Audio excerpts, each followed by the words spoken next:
So, it's your first year at Gannon University. This is an exciting time with a lot of changes happening. For some of you, this is your first time living away from home, and that stirs up a lot of emotions. But not to worry, because the Gannon Health and Counseling Center is here to take care of your emotional and physical health. Located on the bottom right portion of the Harborview Housing Apartment Building and kitty-corner to the Nash Library. I'm Tewes, and I'm now in my junior year at Gannon University, and I can say for a fact that the Health and Counseling Center is one of the best tools you should utilize during your time here on campus. Because the people at the Health and Counseling Center really do care about the students' health and well-being. The process to be seen by the Health and Counseling is easy and efficient because they understand we would rather be enjoying our college experience instead of going somewhere off campus less efficient. If you find yourself in a situation where you decide you need to visit the health center, don't be shy, just walk in and you'll be greeted by Jill Amenta at the front desk, and she'll tell you what you have to complete, depending if you're there to visit a health or counseling specialist. If you're there because you're feeling under the weather, Jill will have you complete a health assessment form and you'll be seen by one of the nurses for further treatment. If you're there because you haven't been yourself lately and you need someone to listen, Jill will give you an iPad that goes through a counseling assessment and you'll be brought back by one of the psychologists. Hi, I'm Jill Amenta. I'm the office coordinator here at the Health and Counseling Center, and I am the first person you will see when you come to register either for the health side or the counseling side. Our office hours are 8 to 4, Monday through Friday. We're closed from noon to 1. And as far as the counseling side, our walk-in hours are Monday, Wednesday, and Friday, 9 until noon and 1 until 4. Hi, my name's Allie Eagle. I'm one of the staff therapists here at Gannon in the Counseling Center. And if you're interested in therapy or receiving counseling services, you can come to the front desk on Monday, Wednesday, or Friday from 9 to 4. And you can see Jill, who you just met, and she'll give you an iPad. We'll have you fill out some paperwork and get some information from you. Then a therapist like myself will bring you back and we'll talk to you about your presenting concerns. And we will either keep you here and get you scheduled in on our schedules, or we will get you in touch with services off campus that can better provide for your treatment. Hi, I'm Dr. Jody Giacomelli. I'm the Associate Director of Gannon's Counseling Office, and I'm also a licensed psychologist. We see students in our office for a variety of reasons, everything from anxiety, stress, depression, to sleep issues, concentration issues, relationship problems, and really a variety of other presenting concerns. We offer individual therapy, group therapy. We have a relaxation room that students can use. We have limited psychiatry services, and we also do outreach programming and educational programming. My name is Christine Agnello, and I'm one of the therapists here at Gannon University. And really encourage students to come and visit us, talk to us about things that might be going on for them. Transition to college can be difficult. Transition into the real world can create some angst as well. So we are open and ready to help you guys deal with some of those issues. At one point, they had a 5-limit counseling session guideline here at the office. We no longer have that, so we are able to see students for a longer period of time. And if it is a situation where a student does feel better going off campus, we do have a list of referrals, some within walking distance, referrals who accept a variety of insurances as well.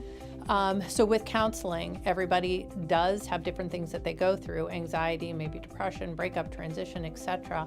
And talking to a third-party individual can be really helpful. So really encourage individuals that if you're having a difficult time to reach out to counseling office, and we can help you address some of the issues or concerns that you might have.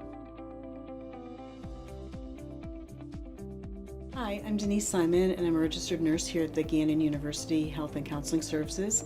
I've worked at Gannon for 16 years, and it's very important that the students here have access to our health center to treat minor illness and injury, and we do that every day, and we see a wide variety of students. Services here at the health center are free of charge, so students should really take advantage of this opportunity if they are sick or ill. Hi. My name is Bridget Wilcox. I'm also a nurse at the Gannon Health and Counseling Office. I've been working as a nurse here at Gannon for the past 15 years, and I'm also a Gannon graduate, so I am very blessed and happy to be able to do what I do every day. At the Health Center, we're able to see students and hopefully help them to get feeling better so they're able to do the things that they need to do to stay in class and in their activities, sports, and so forth. We get to meet students every day. We also care for employees as well, and we're very fortunate to be able to do the things that we do here at the Health Center. Hi, I'm Melanie Glennon. I'm the nurse practitioner here at the Gannon Health Center. We're open Monday to Friday from 8 to 4. We do close at lunchtime. We see students, faculty, and staff for minor care, like Denise said. And we're here to help everybody to make them feel better so that they can go to work and go to class and have fun and enjoy Gannon. The psychologists we have at the Counseling Center talk about issues concerning student mental health and athlete mental health, starting with this graphic from Active Minds. 1 in 4 college students have a diagnosable mental health disorder. Suicide is the second leading cause of death for college students. Nearly 50% of college students experience suicidal thoughts, and 1 in 10 seriously consider attempting suicide. Suicide claims the lives of 1,100 college students each year. 50% of students experience overwhelming anxiety in the last year. That's half of us. This doesn't include the stressors of being a student athlete. Michael Phelps has some thoughts on the subject. It was October of 2014 that I lost all hope. I was one of the world's most successful athletes. 18 gold medals. The all-American dream come true. But I was lost. I hadn't left my room in 5 days. I questioned whether I wanted to be alive anymore. I realized that I'm the strongest person I know, but at that moment, I was the weakest. I realized I couldn't handle this by myself. That's when I decided to seek help and work with a therapist. That decision saved my life. You don't have to wait for it to get that bad. Please talk to a licensed therapist as soon as you feel you need help. Brought to you by Talkspace, therapy for all. Your age increases the risk of certain disorders, like eating disorders, schizophrenia, and substance-related disorders.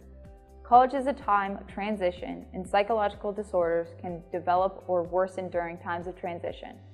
Student athletes often experience increased pressures, and some mental health problems can be triggered or exacerbated by pressure. And because of the body-mind connection, athletic performance affects mental health, and mental health affects athletic performance. So let's talk about it with some Gannon statistics. There were 880 counseling appointments last year, and 238 students were seen in the counseling office. The students or clients' top 3 presenting concerns were stress, anxiety, and depression, and 45% of the students reported current or past thoughts of suicide. What the counseling services provide are short-term individual counseling, assistance with referrals to off-campus therapists, group counseling, psychiatry, and a relaxation room for stress management. The counseling services are confidential and information cannot be shared unless it is for your safety. Active Minds at Gannon is a student association that brings education and awareness events around campus and the community. They've done events with therapy dogs, Make a Stress Ball, social media campaigns, and volunteerism. Active Minds brings local and national speakers to campus to talk about mental health. The group also attends the Active Minds National Convention and Suicide Prevention Walks. They also host Active Mind campaigns and events such as Stomp Out Stigma, Stress Less Week, and Laugh More. Seeking counseling is the first step in resolving your difficulties and exploring your feelings. The Counseling Center is welcome to students, and the counselors are here to listen and help you all to explore your feelings and concerns.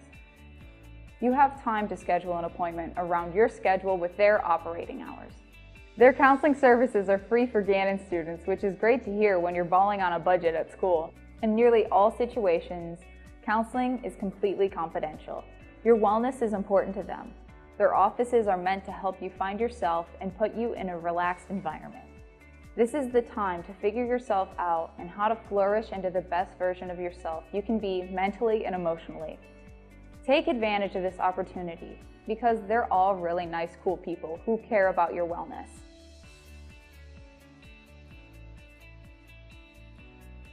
The Health Center understands college is a time of freedom, but with freedom comes a responsibility to make sure you are taking care of your body. They have some very wise words for you first-year students about energy, sleep, medications, and nutrition. Starting with energy drinks. These drinks contain a high dose of caffeine and certain stimulants such as guarana and ginseng, along with other pseudo-nutritional ingredients. They're advertised as soft drinks and dietary supplements with cool designs and flavors that give off a high energy feel to appeal to our age group. We encourage you to stay away from these as much as possible. Moving on to caffeine. This is a naturally occurring substance found in leaves and seeds of fruit and different types of plants such as coffee beans and cocoa beans. It's also an additive substance found in sports drinks, soft drinks, diet pills, and medications. The amounts vary in all different drinks. Helpful hints to lead you in the right direction when you need some refueling are recognizing the misleading marketing tricks. Something that says no caffeine sounds great, but it's replaced with a different stimulant. Another says no sugar crash is replaced with artificial sweeteners, a prime example of misguiding nutritional information. Like Gatorade, it's a popular drink among fit and healthy people and says it has plenty of good nutrients for our body, but it is only supported to work as a sports drink to help the body absorb fluids and salts. Another trick to watch out for is no mention of concerns with prescriptions or over-the-counter medications. The negative effects of caffeine that the marketing teams try to distract us from affect our whole body. Caffeine has physiological effects on our brain, kidney, and cardiovascular systems. It leaves the brain with restlessness, irritability, anxiety, and insomnia. The kidneys face dehydration, imbalance of electrolytes, and muscle weakness. And your cardiovascular system endures increased heart rate, blood pressure, and heart palpitation. Overall, moderation is key. Be nice to yourself and your body, and don't overdo it with caffeine. Now on the topic of mixing alcohol and energy drinks. Energy drinks are a stimulant and alcohol is a depressant. This means you'll be unable to recognize being tired, having a higher risk of physical problems like electrolyte imbalance, injury, nausea, vomiting, heart irregularities, increased risk-taking behavior, poor judgment, impaired reaction time, and motor skills. It is becoming a hazardous trend known as wide-awake drunkenness. And take it from me, it's not worth the regret and embarrassment. The first year of college lays the foundation of your habits and decision-making. You'll be making new friends while enjoying your new freedoms. Some of you may be part of sports teams or social and extracurricular activities. That's awesome to take full advantage of your social life as long as it's balanced with attending class and all the studying that goes along with it. Exercise, but highest on the priority list is adequate sleep. At least 7 to 8 hours of quality sleep a night. To get quality sleep, you have to create the environment, which could be challenging considering what your roommates' nightly habits are. They may have different priorities than you, and they could even be a night owl.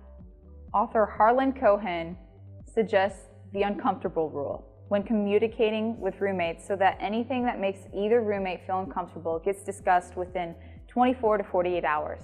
What this does is it sets the stage that allows you the freedom to be honest and to not worry that you will hurt his or her feelings and avoid discomfort. Let's break this down with record scratch scenarios. Your roommate plays video games late into the night and you have 8 a.m. Discuss headphones required after 11 p.m. Your roommate thinks the room is always free for hooking up. Ask to join in. Honestly talk with them on what you are comfortable with. Your roommate snores and it scares you because it sounds like a bear growling. Have a discussion that gives permission to wake him or her up for a change of position. Beware of overextending yourself consistently, so you're not finished with all your commitments at 2 a.m. for only a short course of sleep before you start all over again the next day. Set appropriate, consistent bedtimes. Naps can help recharge you, but they are not a substitute for getting adequate sleep, so you should limit them to 10 to 30 minutes. Limit caffeine and alcohol and get exercise on a regular basis. Doing all of this helps manage stress and has a positive impact on memory and learning, a positive impact on weight and metabolism, and benefits creativity and stamina and overall health.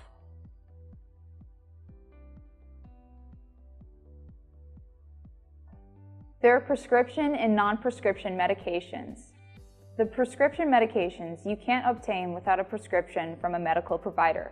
Examples are antidepressants, blood pressure, insulin, and seizure medications.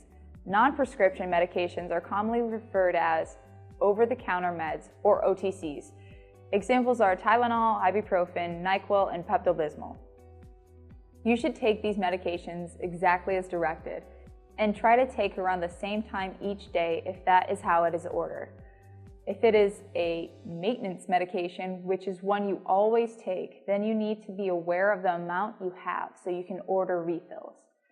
Be aware of what you should do if you miss your medication. Never stop taking medication abruptly, and always check with your physician, since some medication needs to be discontinued gradually. Don't skip your medication so you can drink alcohol. Many medications stay in your system for a considerable amount of time and can react with alcohol in a negative way. Do not share your medication, and do not pressure someone to drink alcohol. They may have a situation that when they take medication, alcohol may interfere. But pressuring someone to drink is just wrong to do from the start. Know what you're taking and why it's prescribed. And be aware that if you are taking a prescription drug, there are over-the-counter medications that can interfere with your prescribed medication. For example, allergy medicine could react with another medication such as antidepressants. Some over-the-counter cold and flu medications that contain more than one ingredient with antihistamines could react negatively with many medications, including some antidepressants, seizure, muscle relaxants, or allergy medications. Not to mention, these medications could contain an ingredient that someone is allergic to. Many medications contain Tylenol or ibuprofen, and sometimes the person taking the medication is not aware of that, and it takes an additional pain reliever, which would be too much. It's also important to be aware that some cough and cold medications may cause many side effects, including dizziness, blurred vision, upset stomach, nausea, nervousness, constipation, dry mouth. Rare but more serious side effects may include confusion, irregular heartbeat, and sedation. Overall, when it comes to medications, know what you're putting into your body and educate yourself with the possible side effects so you won't be surprised and concerned.